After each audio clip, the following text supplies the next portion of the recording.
क्या आप भी आपके नोटिस पीरियड में हो और आपको एक बेटर ऑफ़र या फिर बढ़िया ऑफ़र चाहिए जो कि आपके एग्जिस्टिंग ऑफ़र से ज़्यादा है?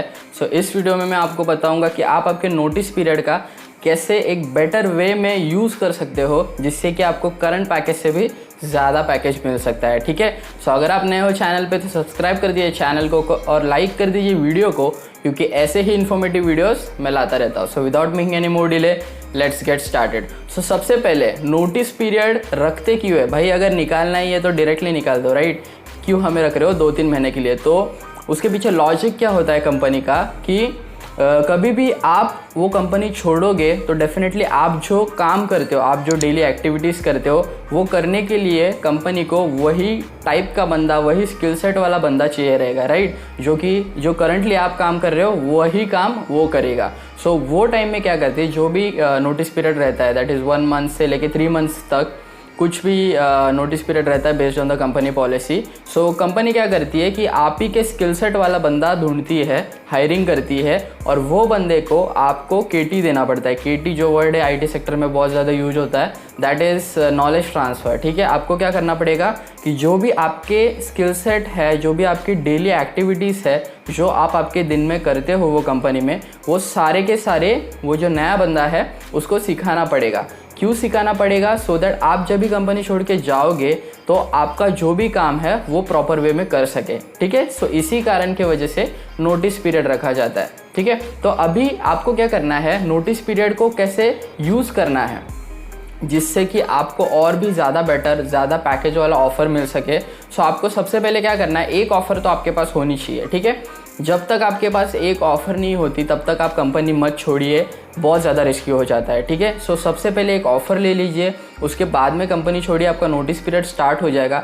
तो आपको नोटिस पीरियड में क्या करना है, आपके नोटिस पीरियड में मैं आपको इंटरव्यूज़ देना रुकना नहीं है।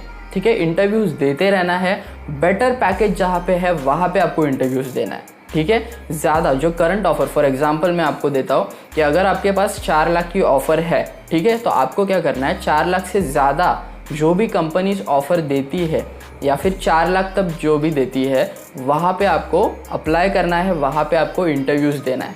ठीक है, एक बार आपने वही प्रोसेस स्टार्ट कर दिया, आपको और ज़्यादा ऑफ़र्स आने लगे। फॉर एग्जांपल पकड़िए, आपके पास 4 लाख का ऑफ़र है, आपको और एक 4 लाख का ऑफ़र आया। ठीक है, आपको दूसरा भी ऑफ़र आया, 3.5 लाख का आया, फिर 4 लाख का आया, या फिर उससे ज़्यादा का आया। ठीक है, तो आपको क्या करना है, वो सारे ऑफ़र कंपेयर करने हैं। आपको क्या करना है, जो 4 लाख है, 4.5 लाख है और जो 3.5 लाख है वो कंपेयर करने हैं। उसके बाद में आपको जहाँ से आपको सिमिलर पैकेज आया है, फॉर एग्जांपल आपको 4 लाख का और एक ऑफ़र मिला है, तो आपको वो कंपनी को अप्रोच करना है, एचआर को अप्रोच करना है, उनको बताना है कि आपके पास ऑलरेडी करंटली एक ऑफ़र है जो आपको 4 लाख पे कर रहे हैं, तो फिर मैं आपकी कंपनी क्यों ज्वाइन करूँ? समझ रहे हो? तो उससे क्या होगा कि जो दूसरी कंपनी है वो आपको कहीं ना कहीं थोड़ा ज़्यादा ऑफ़र करेगी।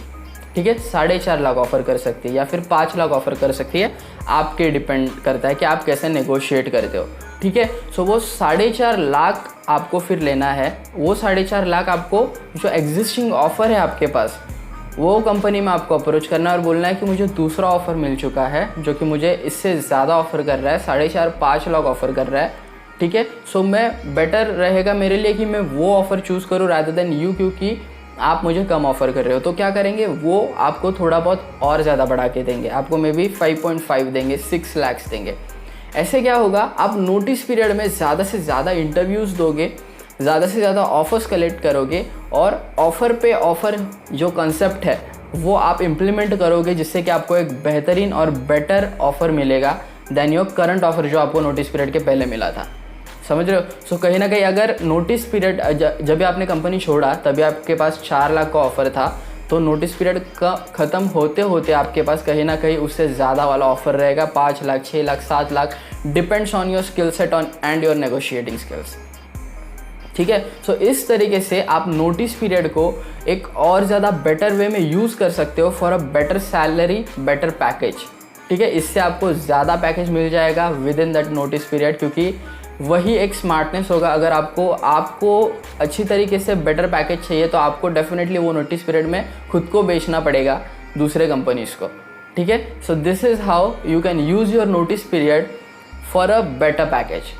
अभी आपको आइडिया आ गया रहेगा कि अगर आप नोटिस पीरियड में हो तो जस्ट इंटरव्यूज़ देना छोड़िए मत, और ज़्यादा इंटरव्यूज़ दीजिए और बेटर पैकेज के लिए आप जाइए, ठीक है। That will be beneficial for your career as well, ठीक है। सो आई होप कि ये वीडियो देखने के बाद अभी आपको आइडिया आ गया है कि आपको नोटिस पीरियड का कैसे बेहतरीन इस्तेमाल करना है बेटर पैकेज के लिए, बेटर सैलरी के लिए, एंड डेफिनेटली वही आप करने वाले हो, ठीक है। सो अगर ये वीडियो अच्छा लगा हो तो लाइक कर दीजिए वीडियो को एंड सब्सक्राइब कर दीजिए चैनल को, क्योंकि ऐसे ही इन्फॉर्मेटिव वीडियोस मैं लाता रहता हूँ। Thanks for watching.